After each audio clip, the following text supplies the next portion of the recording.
विद्यार्थी मित्रांनो, आपण इथे एक उदाहरण बघणार आहोत आणि ते आहे किंमत निर्देशांकाचं। अतिशय सोपी अशी ही संकल्पना आहे आणि परीक्षेमध्ये बहुतांशी वेळा 4 गुणांसाठी हा प्रश्न विचारला जातो। तर आपण ही संकल्पना समजून घेणार आहोत की नेमकं किंमत निर्देशांक इथे आपल्याला उदाहरण दिले, साध्या पद्धतीचा वापर करून किंमत निर्देशांकाची रचना स्पष्ट करा। आता किंमत निर्देशांक मिळवण्यासाठीचे हे टप्पे आहेत की P0 आपल्याला काढायचा आहे, मूळ वर्षातील निरनिराळ्या किमतींची बेरीज करायची आहे आणि P1 काढण्यासाठी आपल्याला चालू वर्षातल्या किमतीची बेरीज करायची आहे। आता इथे आपल्याला किंमत निर्देशांकाचं हे सूत्र दिलेलं आहे आणि या सूत्रामध्ये आपल्याला किंमत निर्देशांक म्हणजे साधारणपणे P01 दिलेला आहे बरोबर summation P1 upon summation P0 गुणिले 100 इथे आपल्याला हे सूत्र दिलेलं आहे।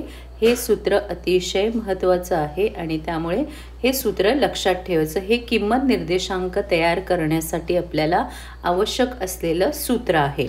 आता इथे किंमत निर्देशांकाचं एक छोटंसं उदाहरण आपल्याला दिलेलं आहे। तर या उदाहरणामध्ये इथे दिलेले आहे वस्तू 2010च्या किमती मूळ वर्षातलं P0, 2015च्या किमती चालू वर्ष P1 दिलेला आहे आणि ह्या वस्तूंची नावं दिलेली आहेत। मग अ वस्तू असेल, ब असेल, क असेल आणि ड असेल।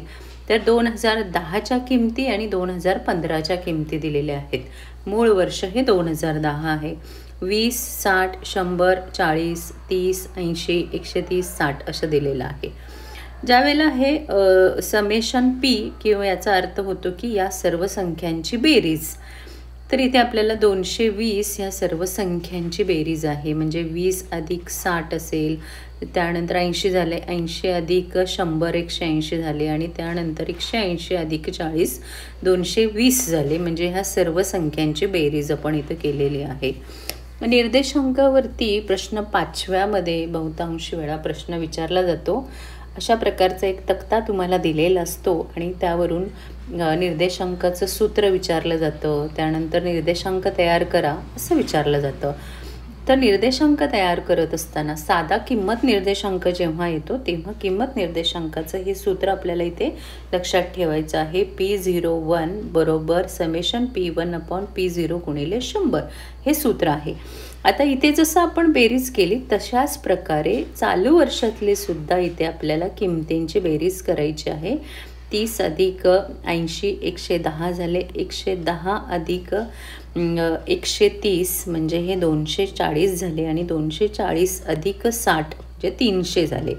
आता या दोन्ही संख्यांच्या याचे आपल्याला अंक मिळालेले आहेत आणि ते जेव्हा आपण इथे सूत्रामध्ये टाकू तेव्हा इथे P0 हे 300 ही संख्या आहे आणि P1 ही 300 संख्या आहे। P0 ही 220 गुणिले 100 आणि जेव्हा आपण याचा भागाकार करू तेव्हा आपल्याला या ठिकाणी हे उत्तर आपल्याला मिळतं 136.36। म्हणजे आपण किंमत निर्देशांक तयार केला आणि त्याचं जे उत्तर आहे ते 136.36 हे त्याचं या ठिकाणी बरोबर उत्तर आपल्याला मिळालेलं आहे।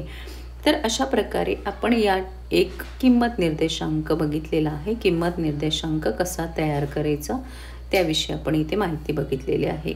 असाच आपण पुढचा निर्देशांक तयार करण्याचा व्हिडिओ उद्या बघूया। तर व्हिडिओ आवडला असेल तर नक्की लाईक करा, चॅनलला सबस्क्राईब करा। धन्यवाद।